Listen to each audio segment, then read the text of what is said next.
Nous voilà donc dans la partie 2, et donc la partie construction. Et donc pour ces constructions, nous allons utiliser les propriétés du parallélogramme. Alors toutes les propriétés que nous allons écrire ci-dessous vont vous servir à tracer des parallélogrammes. Et donc de différentes manières, suivant les propriétés qu'on va écrire. Donc voilà la première propriété. Et donc pour ça, le plus simple, c'est d'aller retourner sur GeoGebra pour voir ce qui se passe pour un parallélogramme. Nous voilà donc avec le parallélogramme que l'on avait créé. Ou si vous vous souvenez, on avait tracé deux droites, puis après on avait tracé deux droites parallèles à ces deux premières droites, et ça créait donc ce parallélogramme qu'on avait ici. Et donc, maintenant on va regarder donc une propriété des longueurs. Donc on va regarder les longueurs entre le point A et le point B, entre le point B et le point C, entre le point C et le point D, enfin entre le point D et le point A. Et là, comme par magie, qu'est-ce qu'on voit? On voit que les longueurs des côtés qui sont opposées, ce sont les mêmes. Bon, on pourrait croire que c'est parce que j'ai eu un coup de chance ici. On va déplacer un peu nos points. On voit que le parallélogramme reste un parallélogramme, mes parallèles restent parallèles. Et on voit que les longueurs des côtés opposés, même si je bouge mes points, elles restent égales. 14,1, 14,1, 7,96, 7,96. Et ce, même si je bouge, que je change même un peu l'orientation de mon parallélogramme, on voit que les côtés opposés, eux, sont toujours de même longueur. Donc voilà la propriété que l'on va écrire. On va donc pouvoir noter cette propriété 1, qui est que les côtés opposés d'un parallélogramme sont de même longueur. Les côtés opposés sont de même longueur, on est bien dans les propriétés du parallélogramme. Vous pouvez ajouter les côtés du parallélogramme si ça vous sied.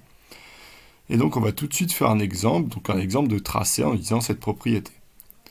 Tracer le parallélogramme ABCD tel que AB égale 8 cm, BC 4 cm et AC 10 cm. Alors pour ne pas se tromper dans un tel tracé, le mieux c'est de commencer par faire en étape 1 un schéma à main levée.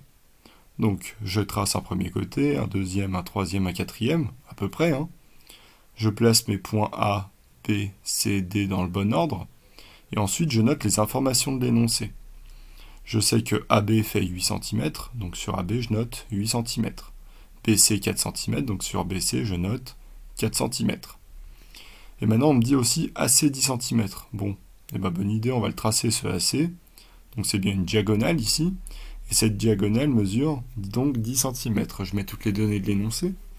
Et puis on va utiliser la propriété. Qu'est-ce que je peux ajouter comme données en utilisant cette propriété? Je sais que les côtés opposés sont de même longueur. Donc ce morceau-là, ces deux côtés AD et BC, ils mesurent tous les deux 4 cm. Je peux donc mettre ce codage. De même pour AB et DC, ils mesurent tous les deux 8 cm. Donc voilà, ça c'est mon étape 1. Je fais mon schéma main levée, c'est pas la plus importante. Et maintenant, on va simplement, étape 2, tracer la vraie figure. Et donc pour ça, on va utiliser le compas et la règle. Donc voilà ce dont vous avez besoin pour la suite.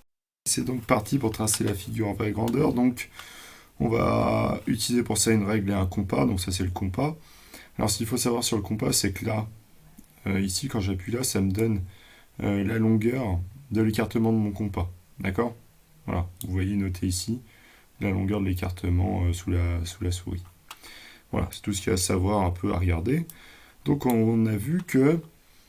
Alors la technique, ça va être de commencer par tracer la diagonale. Alors ça paraît un peu étrange, mais on va commencer par tracer AC. Et AC mesurait 10 cm. Donc, hop, je me place bien là, et c'est parti. Je trace 10 cm, et donc ça va être mon AC. Donc on va directement noter A. Et on va noter C ici. Ensuite, on savait que... Alors je vais écarter ça. On sait que AB mesure 8 cm. Donc là, je peux prendre un écartement de 8 cm. Vous voyez, c'est noté là sur mon compas. Je décale le compas en A. J'ai essayé de précis. Et donc là, on va tracer un arc de cercle. Alors, attendez. Voilà. Un bel arc de cercle. Bon, maintenant je sais que CB mesure 4 cm, donc je vais prendre mon compas, prendre un écartement de 4 cm, nous y voilà, on le place en C, et donc on va faire un autre arc de cercle ici, et voilà. On a donc réussi à placer le point B. Alors, voilà le point B. Et donc vous voyez, on va faire la même chose maintenant, mais de l'autre côté. Sauf que cette fois-ci, les 4 cm, ça va être en partant du point A. Toujours 4, c'est bon. Donc voilà l'arc de cercle que l'on va tracer. C'est un peu plus lent que vous à la main directement. Et donc maintenant, on va prendre un écartement de 8 cm.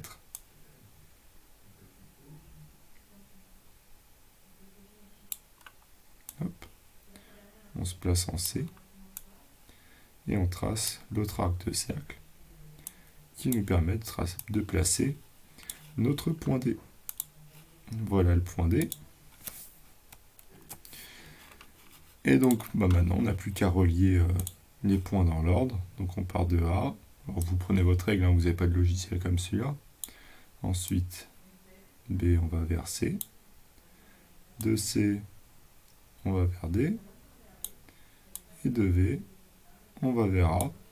Et puis on va profiter pour coder un peu notre figure en mettant les deux traits pour même longueur. Et puis un trait pour les 4 cm, comme ça on reprend le codage qu'on avait tout à l'heure. Et donc voilà comment construire, à vous de jouer. La figure qu'on a tracée sur le logiciel précédemment, bon je l'ai mise ici, mais vous la tracez bien à la règle et au compas, comme on a vu, donc là vous avez bien les traits de construction. Et donc voilà ce qu'il y a à recopier pour la première propriété, donc le début de la partie 2, elle est encore loin d'être terminée, cette partie 2.